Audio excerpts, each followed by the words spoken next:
importance of entrepreneurship and small business development in Newfoundland and Labrador, and is a proud sponsor of this series. To request your copy of the New Opportunities for Growth report, which profiles 11 new growth sectors, please call 738-0199. Welcome to the Women's Enterprise Bureau Presents. My name is Nancy Creighton. I'm the moderator for the show. Today's show is about business ideas, where to get them and what to do with them once you have them. Our guest for today's show is Ruth Parsons. She joins us from the Business Resource Center at Enterprise Newfoundland and Labrador. Welcome, Ruth. Thank you very much for inviting me. Ruth, maybe you could tell us a little bit about the Business Resource Center. What is it? We're located in St. John's, and we're a special purpose library. We only have material on small business. The clients we serve are people who are thinking of going into business, those who are already in business and need information at any stage of what they're doing, and business serving agencies. So if a person is looking for information on a business idea, how would they get information from the library? How do they access the library, no matter where they're located in the province? We are accessible by toll-free number, which works anywhere in the province, and we have a number of other access points, probably more than most of the libraries that you deal with. One of the most interesting ones, and I think the most used, is the ACOA Enterprise Network. All of the material that we have in our library is listed in a database, and that database is available on the network. Those who are connected to the network include all of the field offices of the Women's Enterprise Bureau, the Fisheries Adjustment Program officers, Enterprise Newfoundland and Labrador offices in the province, and most of the Rural Development Association offices. All of them can dial up using a computer and a modem, access our database, determine what we have on our subject, and then use the ACOA Enterprise Network to send an electronic message to us saying that they'd like to borrow it. We do loan material anywhere in the province, which means that no matter where you're located, we'll provide you with the information. And that's free of charge, isn't it? Yeah, it is. At this point, we don't charge for any of our services. We've been very enthusiastic about the resources at the Business Resources Center. The Women's Enterprise Bureau, as you mentioned, is part of the ACOA Enterprise Network. We have computers, and we take those computers, they're portable, we take them to women's homes and set them up on their kitchen tables, and we're able to access the library, search the library for a business idea or research a business idea that a woman might have. So we find the services excellent, and our clients do too. In fact, one little story about one of our clients who used the Business Resource Center and was so pleased with everything that she found there. She did a little dance in my office. She was so excited. Now, when you talk about listings of databases, that's like listings of books that you have available in the library. Mm-hmm. Okay. Books and magazines. Mm-hmm. We've got about 10,000 books ranging from how to start a small business, literally hundreds of general titles on how to write a business plan, how to select a franchise, how to run a business from your home, to specific reference books like a directory of manufacturers. So if you're setting up a business and you want to know who out there makes the widgets that you need to make your products, we can help you locate them. Those directories range from Hong Kong to Eastern Europe. Yes, I know that people are always looking for suppliers, so that's a good source of information for that. Indeed. Yeah. We have a lot of print resources, but directly in using the Business Resource Center in the office in St. John's or via the ACOA Enterprise Network, you can dial up to some databases as well.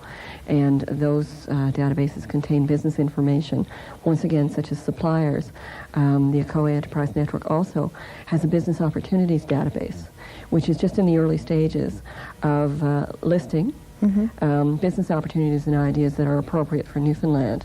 They tend to be 1, 2, or 3 pages long, general descriptions of ideas that might work here, that make some sense, and have some sort of natural fit for what we're doing, like adventure tourism operations, but which don't have a full feasibility analysis with them. all the opportunities have a contact person associated with them or a contact agency, so that in looking at the opportunities or ideas, you can then contact another individual to get more background if you're interested in pursuing it. So that would be helpful if you don't even know what kind of business idea there might be that would fit for you. I know that you're involved in another project, something that we like to call No Fogs, or I think you'd rather call it New Opportunities for Growth. Maybe you could tell us a little bit about that project. The Enterprise Corporation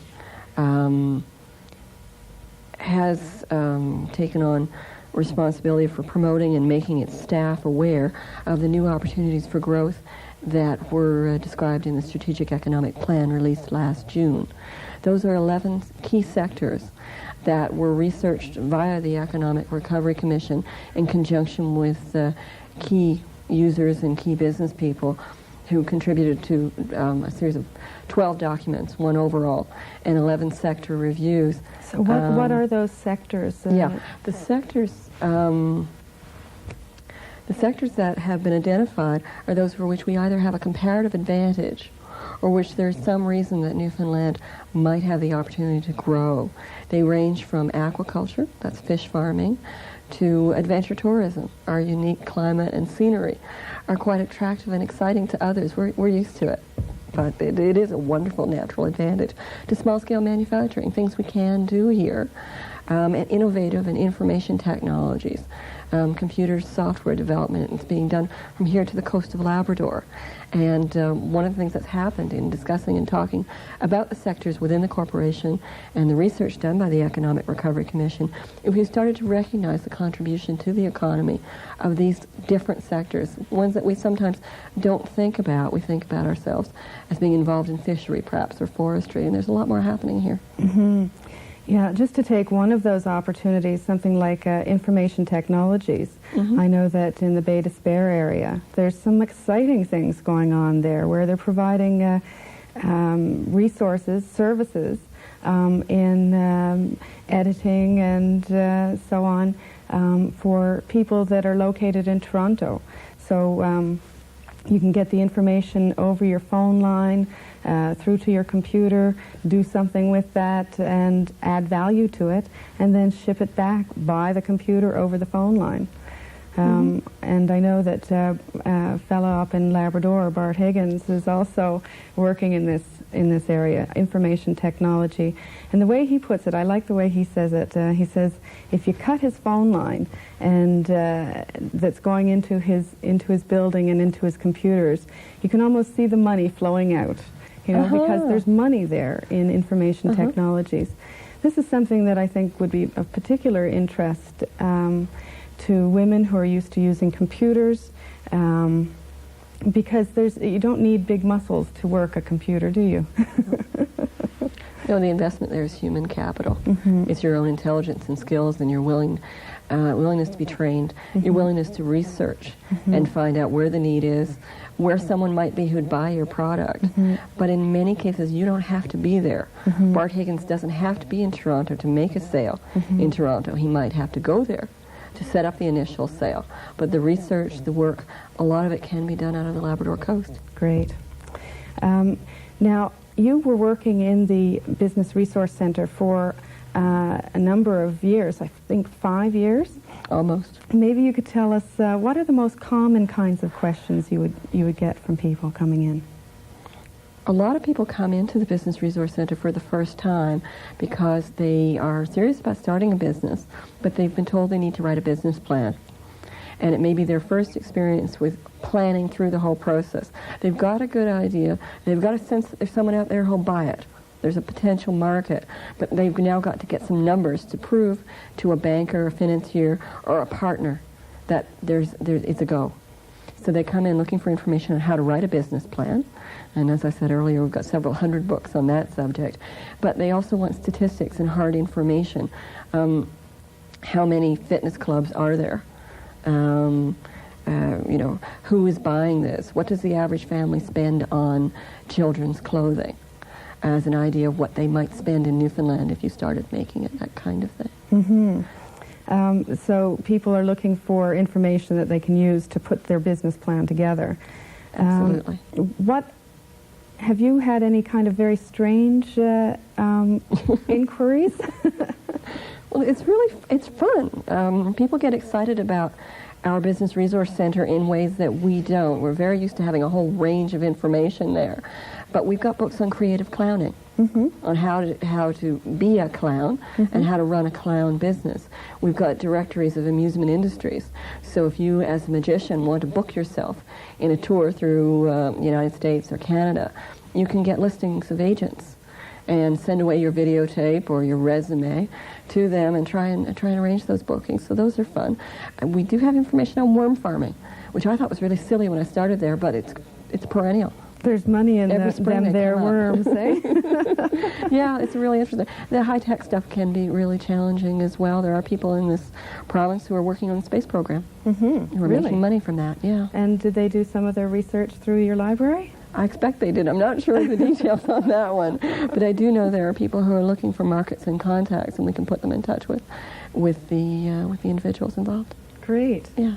Well, I have a picture that I'd like to share with our group. We were talking about the ACOA Enterprise Network. We do need to mention the telecenters, please. Yes. There is a telecenter in Clarenville, and there's telecenters in a number of other locations as well. Do you want to tell us where they are? Well, the ACOA Enterprise Network has sort of two types of activities it does. It's actually set up an electronic network that people can use throughout the province via business-serving agencies. But it's got a series of frontline walk-in, user-friendly offices called telecenters.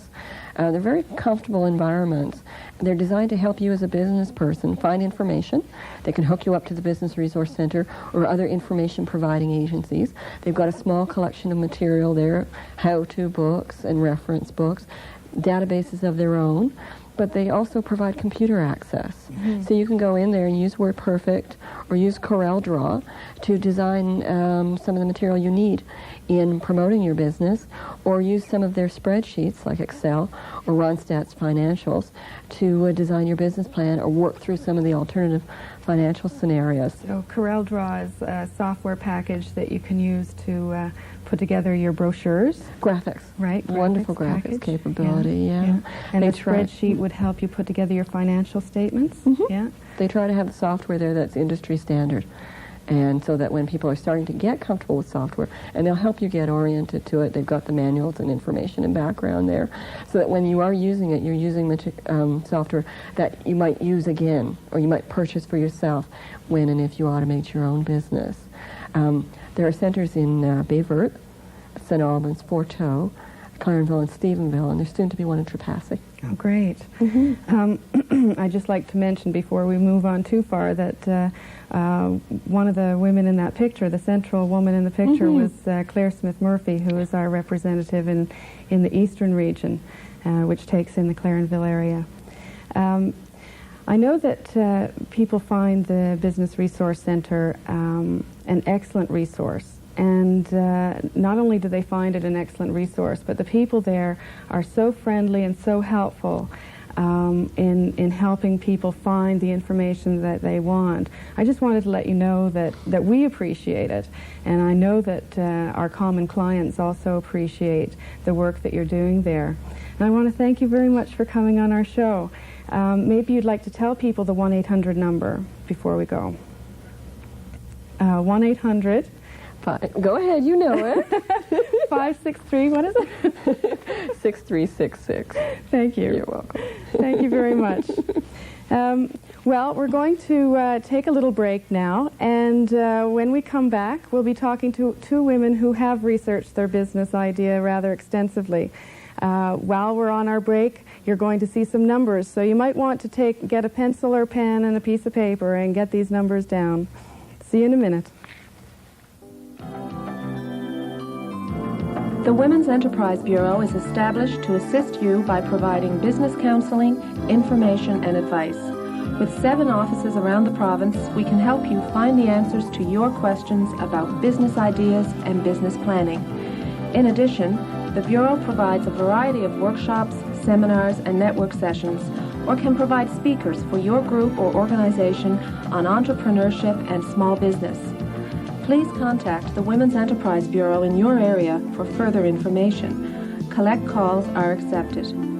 The Women's Enterprise Bureau is sponsored by the Provincial Advisory Council on the Status of Women and funded by the Atlantic Canada Opportunities Agency.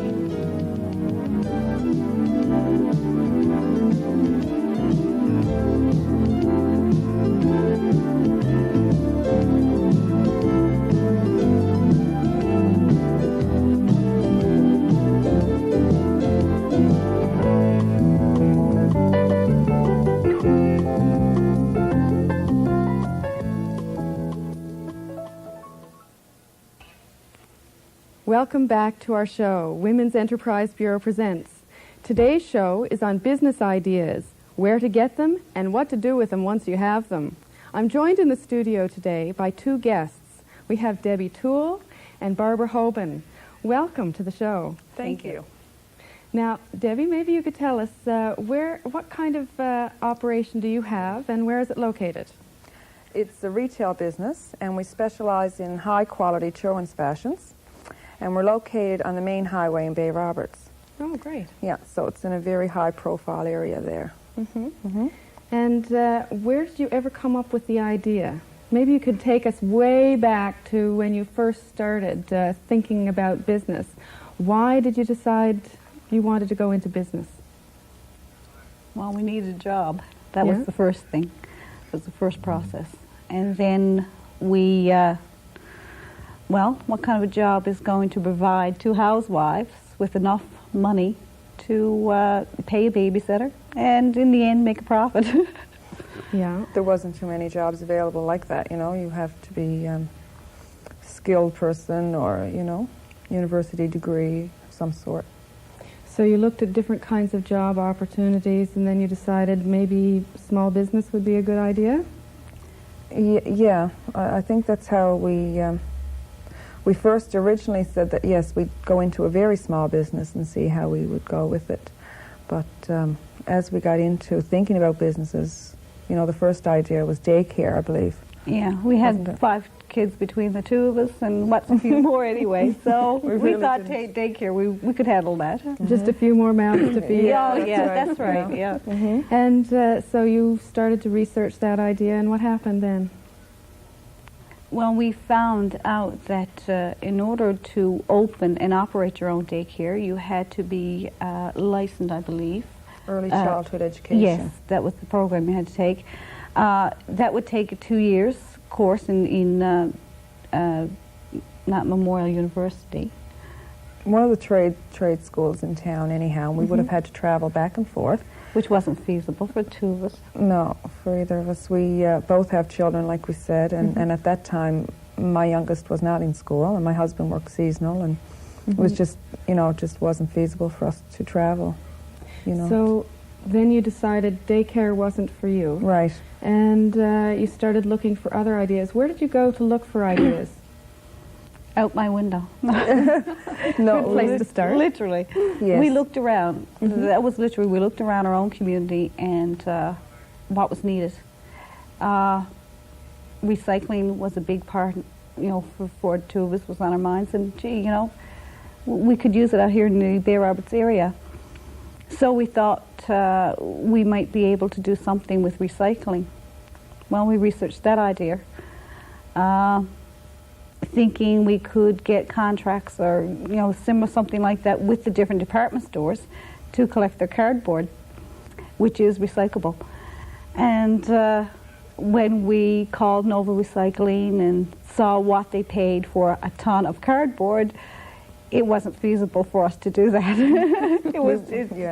We would have had to rent a huge truck to do this, or to buy one, and then set up a place, you know, where you could store some of this, because you don't go in every day, and it just wasn't... and how much do they pay per ton?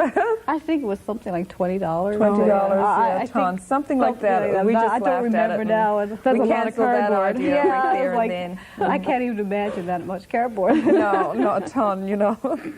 I would always say to my husband, how much is a ton of cardboard? He said a lot. How big is it? So you were looking at the cardboard, you decided against that. So where did you take it from there? What did you look at next? I was just talking to some people in the area. We kept it really low profile, that we were starting up anything, but I had a really good friend and I just spoke to her about it, and she suggested that a children's clothing store is really needed. So she done a little bit of talking to her friends, and of course not about us starting, but about a clothing store and what have you, and of course everybody thought it was a great idea, that there is nothing here. A lot of people do go to St. John's to shop, to buy the specialty children's clothing. So we thought if we had it in our area, then maybe, just maybe, we could make a go of it. And then we went on to research it even more, like really got into the depth of things, right? We got trying to get some statistics. We went to Statistics Canada, got statistics of how many people lived in the area, the children, the number of children in the area, Number of schools. and the number of schools as well, and the number of babies being born. Because we want a wide range of children, sizes and that. And that would be a good market coming all the way up. That's yes. right. Yeah, that would give us, you're not just say size 4 to 6 or 7 to 14. You're going from infants up to 18. size 18. And then whatever. we've increased our lines, and we've gone to 26, 27, 28, 30, you know, like that, right? So we're getting the older children as well. Oh, very good. Now, did you go to the Business Resource Center in St. John's? We went to Enel and went into the Business Resource Center there and got a list of, because we bought through Montreal, and got a list of the suppliers, because they have a directory, the yellow pages of every The major wholesalers, yes. city in Canada. And so we looked through that and got, that was the first initial step. Then we phoned Montreal, well, okay, how do we go about buying clothes from you people? And what do we need to get clothes? And of course they told us that we needed to pay up front, and if everything worked out from They there. wouldn't let you take it on consignment? No. We Not had at to all. first originally find a resident buyer, which is somebody who lives in Montreal, but knows all the retailers. And his job is to take us around to, you know, each retailer, supplier, I guess, and we buy from them, and of course he gets paid by them, you see. So we pay him nothing, but it was great for us because he knew Montreal, he lived there, and he just took us everywhere, you see. So you made a trip to Montreal. Oh, yes. Yes, we did. And do you do that on a regular basis then when you're buying for your store? No. Not now, no. Okay, so that was just in the initial phase. Initial stage, Yes. So how long did it take you from the time that you got the idea about a children's retail operation to the time that you opened your doors for business? How long did that take? That was about 10. About 10 months. 10 months. It's interesting. That's about an average time that it takes for women to research their business idea. And in fact, it's about twice as long as the amount of time that our male counterparts spend in researching our ideas. And it may be one of the reasons to explain why women have almost twice the survival rate of their male counterparts in their businesses. So that's interesting. 10 months from the time you started to the time you opened your doors. Yes. Yeah. And did you get to meet with your Women's Enterprise Bureau representative along the way? We did go in through the doors. When we were looking at recycling, we went in basically to get some help on how we were going to research this. And of course, they had told us there that they wouldn't do any research for us. It was like, what? But they did tell us how to go about it. And it was the first time we walked in through an organization that made us feel like, yes, we could do this. And it was, I can remember very clearly walking in through the doors that day and feeling quite proud, and yes, we could do this. Great. Yes. You know, really boosts Boost our ego. ego. Yes. Yeah, like, we can do it. We just, you know, these women say we can do it. You know. And, It was great. Marvelous. Well, I'm glad to hear that, obviously. It is, because the most syndicates have male, you know, and of course you feel a little bit uneasy anyhow. But Women's Enterprise Bureau is for women, and it was great, you know. Wonderful. So They told you that they wouldn't research your business idea for you, but they showed you how. Oh, Showed you yes. how- They yes, got, you know. they got us. They gave us the steps to follow and how to do it and where to go, to get the information. And it really is a step-by-step process. Very oh, much yes. so.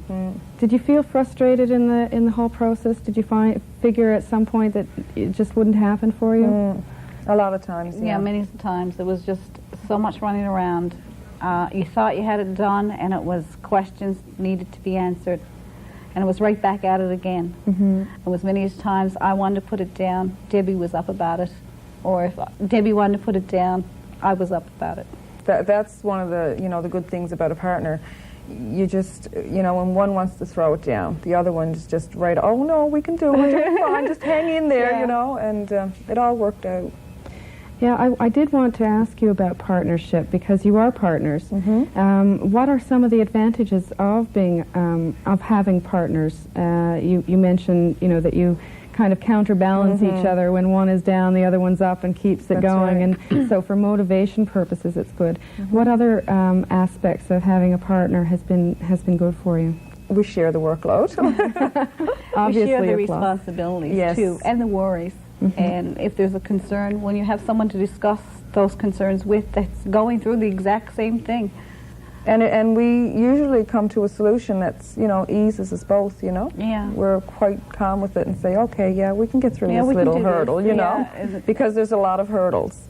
Many And of them. between the two of you, you have 5 children, I understand? Yes. So sometimes you help each other with the... With the babysitting, yes. Babysitting or picking up. Picking up and dropping my car off. was broken down, so Debbie, and of course the school knows this as well, so we were able to pick up each other's children. Have you thought of any disadvantages that there might be of having a partner? No. No, I can't. Not between myself and Debbie. I can't think of any disadvantage. I would never do this by myself. And I don't Never. think there's too many people I can think of right now that I would do it with. Barbara and I started out as friends, and we're still very good friends. I hear that And, from people that are partners, that it's very important that you like your partner. And you learn to give a little and take a little. I mean, you just can't, you don't be nitpicky about how many hours you punch or, how much work you do or, because it all evens out in the end. And I guess more beyond sharing the burden of the financial, there's also just the emotional and all the work that goes into having your own business. Yes. That's right. Yeah. And there is a day when you can take off and shut down, completely forget that you have a business because you right. know it's being taken care of. By someone who cares just Yes, as much as you That's do. right. Do you do ongoing research into the Oh, lines yes. that you have? Constantly. We're constantly thinking, constantly wondering how can we expand or how can we improve and what can we do to please our customers. Better, more and more each day. Even today coming in, we were thinking about ideas for the summer. What can we do to enhance the store, to make it more welcoming or, anything. It's just we're always thinking. So you keep in touch with other retailers, maybe through magazines, and find out what they're Oh, doing yes. and follow the trends and so on. Yes. Yeah, very important to business. And I heard something that I liked there just a second ago about continuous improvement. It's very important for business to always be yes. looking at how they can continuously improve. Well, I want to thank you very much for today's show and coming today and sharing your experiences with us. So thank you very much to you both, Debbie and Barbara. You're welcome. Thanks for having us. And thank you, viewer, for joining us today. We had a good show on business ideas, where to get them, and what to do with them once you get them. Next week's show, we're going to be talking about finding the dollars, something we're all very interested in. So I would like to see you then. Thank you very much for joining us today. Good night.